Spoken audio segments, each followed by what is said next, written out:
I'm Ty Mitchell. I was charged with murder, and now I am the Misfits light heavyweight world champion. I want to be a world champion. Somebody's a world champion, why can't it be you?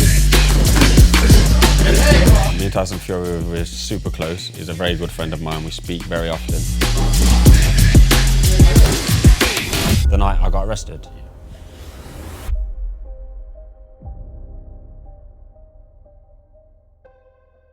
I can't really remember the first time I walked into a boxing gym. My dad was a professional boxer, heavyweight. Clifton Mitchell from Derby. Clifton Mitchell, who's had 8 first-round wins in 19 fights.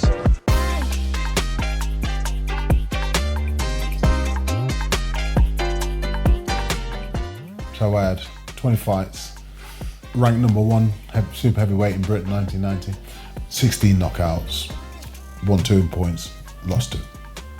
That's me done. As a coach, I've trained Myron Mills, junior world champion, Sandy Ryan, world champion. I've worked with Tyson Fury. I've trained loads of champions. So, you know, I'm not somebody that's just come here and don't know what I'm talking about. Come on, put up, come on. Touch me downstairs, right hook. There you go, downstairs. There you go, keep doing it. Touch, offer. How did Ty get into boxing? I think it was a natural progression through me having to stop boxing. I decided to open a boxing gym, and he was in the gym with me all the time. So I think it was just a natural progression, to be fair. As a teenager, what was the sort of word on the street about Ty Mitchell? I think it was quite accurate. He has a lot of talent, but he doesn't train. So I'd had 5 professional fights by the time I was 19, won 3, lost 2. And the 2 I lost was not training.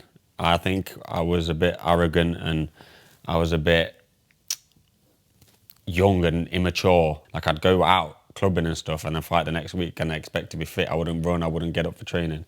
But if you don't work hard, people less talented than you will beat you. And I learned that the hard way. So after that, after I lost my last professional fight, I vowed I'll never fight again unless I take it serious. And since then, I've never lost. Talk to me about some of the pros you've trained with. Anthony Joshua, I've sparred him. Dillian White, I've sparred him. Tyson Fury, I've sparred him. Me and Tyson Fury were super close. He's a very good friend of mine. We speak very often. It's that time of the morning again, people. Gym time. We're rocking it. What are we saying, Ty? Sparring. So we get on really well, man. I got a lot of love and time for him, and he's done a lot for me. Without him, I think he has been one of the biggest influences on me getting to where I am. So I appreciate him for that because he's done a lot for me in my career. Without even having to, he comes to my fights and stuff, and I really appreciate him. What was he like growing up as a kid outside of boxing? Mischievous, mate. He's a very mischievous, very good, well-mannered.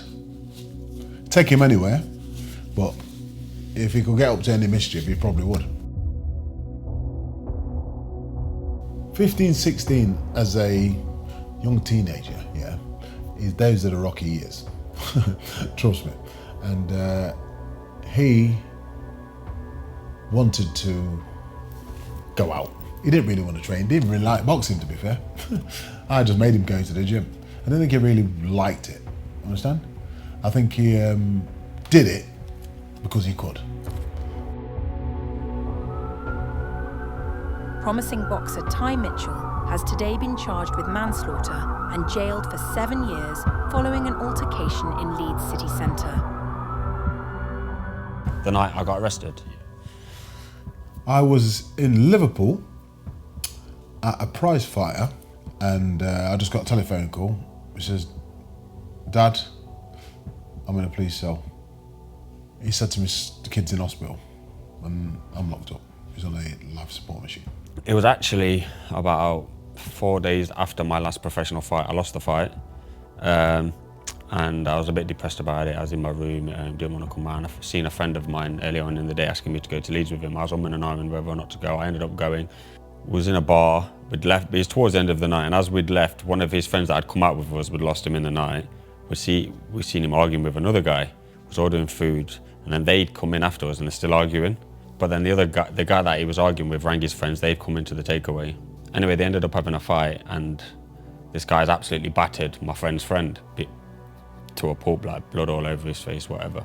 Anyway, we've tried to get into the taxi, but because the guy we're with has got blood all over his face and is quite beat up, the taxi driver wouldn't let us in. So then we've had to walk around the corner. Before we walked around the corner, the guy who'd beat him up said to me, "I'm gonna go and wash my hand, and then I'm gonna knock you out when I get back." I was like, "All right, yeah, nice one, of course you are." Being a bit cocky. Tried to get in the taxi wouldn't let us in, so we've had to go back around to the main street. And as we're walking to go to the main street, he's walking back. So we've kind of like met again, and a verbal altercation is encountered. He's come at me, he's like took a step towards me aggressively. I've hit him, he's fell over, and his mate jumped and punched me to the side of the face. I hit his mate, got in the taxi and left, and that was it. Maybe an hour later, the police had come to the uni house or the uni halls, wherever. I can't remember, it was that many years ago. It was a house or a halls. And arrested everybody that was at the scene. So there was I think there was 4 of us that was there. We all got arrested. Now in my head, I'm thinking, it's not a big deal. Like, he's not going to press charges. The guy's not going to press charges because he just beat somebody up. So he's not going to want to press charges on me because then he'll press charges on him. Everyone will just say, all right, look, we've all been hit. We'll just leave it. But they kept me in there for like 4 or 5 days. They was taking fingernails and all sorts. I thought, oh, this is a bit, do you know what I mean? What's going on now? Then he said he was in hospital and he wasn't doing well. So then obviously now I'm stressing. They'd remanded me and sent me to prison on remand. But then when I got there, I was told he was fine, like he's doing better, this and that. So I was expecting to be let out once he'd not dropped the charges. Then obviously I heard that he'd passed away. And obviously hearing that, and I've said this before, like I was thinking very selfishly. I was thinking, like, I'm in prison, I'm never getting out ever again. That's what I thought initially. And I think I was purposefully not trying to think about my part in it, because I think as a coward, it was too hard for me to deal with. So I'd always come up with excuses and I'd kind of pass the blame to somebody else so I didn't have to deal with my part in it. I feel like everybody played a part in it, but I wasn't trying to accept my part in it because it was a difficult situation. Then, obviously, while I was on remand, we learned that the cause of death wasn't me, it was the hospital. So when he went to hospital, they cut off his breathing and put him on their own breathing machine. So then there was like pathologist reports and everything, and basically they said he had no life-threatening injuries until he went to hospital. But because I put him in hospital, I was a contributing factor. So they said, you're guilty as well as the hospital. So they charged me with murder. So I went to trial on murder. And they found me very quickly not guilty of murder, but guilty of manslaughter. They sentenced me to, I think, was it 7 or 8 years in prison? I think it was 7 years in prison with a 3 years extended licence. I was in the court every day. I was in Leeds, driving to Leeds every day to the court, listening, because I wanted to find out exactly what happened.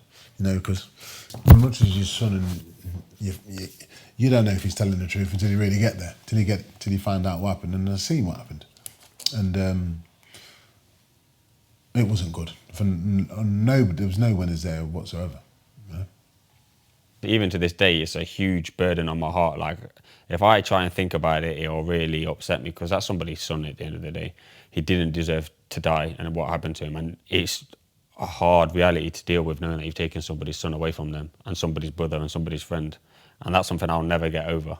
And that's why I do so much for charity and speak and spend so much time with kids, because what I've realised is I'll never be able to bring him back, but I can try my hardest to stop somebody making the same mistake I did make and going down the road I did, because people fight all the time in town and you'd never think that you're going to take a life, but it's very, very common and it happens a lot.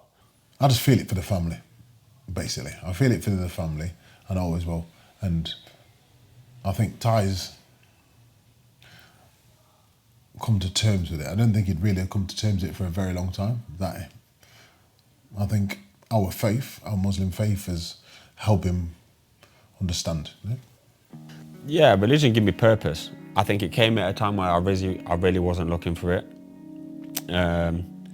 and religion found me. I didn't find religion, literally.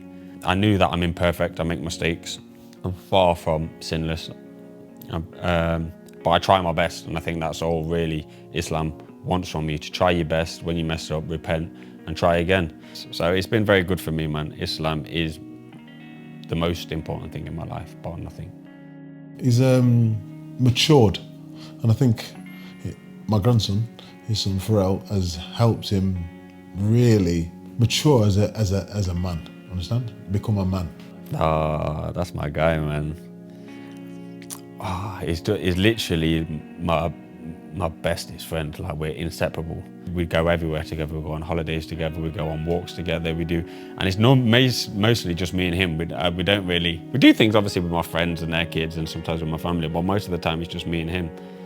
And yeah, he is my reason why. He's a very big blessing, man. And I think my life would have been very different without him. I think when I first came home, I think there were certain situations that might have made me act differently, but I always knew I have a son, and that's more important than anything. And then I just naturally grew from that as an adult, and just obviously went through my therapy and stuff, and that helped a lot. But yeah, my son, that's my guy, man. I love him so much.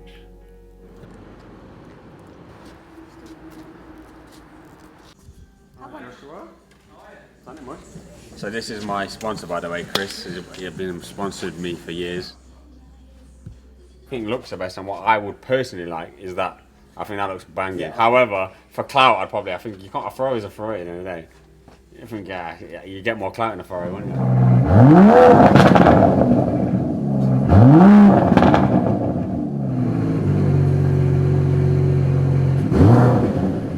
Mams, give me the money fight, Mams. I need it.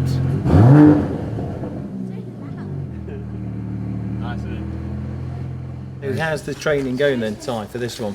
It's going alright, to be honest. I think, obviously, the harder the fights get, the tougher the fights get. You're going to have to train harder, and my body's hurting. But yeah. Look, like you've seen me over the years training, it's all part and parcel of training. It's good, yeah. I'm enjoying it. I'm sparring more for this fight than I've ever sparred. Oh, yeah. So that's good. Yeah. But yeah, training's going alright, man. Just looking forward to getting in there and doing the business. I think this opponent is obviously the best opponent I've boxed on paper. Yeah. Everyone's expecting him to win. I think I'm the underdog. This guy's is a world ranked fighter. Yeah, I've seen that. Yeah, so when I chin him, I'll do a boxing job on him. It's going to really say, okay, look, he is actually a decent boxer. His next opponent is a very, very good, skilled opponent. It should be a mismatch. We shouldn't even be in the ring with him, really. That's how I see it. You know, if you would have put these two together, records together, it'd be a one-horse race, wouldn't it? You know, it'd be a racehorse and a donkey. What are the records, just for the... Well, this guy's had 22 fights, 120. Ty's had 6, 1-4. So you'd not normally put these in together, but we need to see on the night what we're going to do, and it's all to do with the game plan. Yeah, I want to be a world champion, taking the right fights at the right time, and I want to be the first professional boxer to win a legitimate world title from Misfits. Very happy to see if he can be as good as he can be at the age he's at. Understand? Because I feel like if he can shock the world, he will.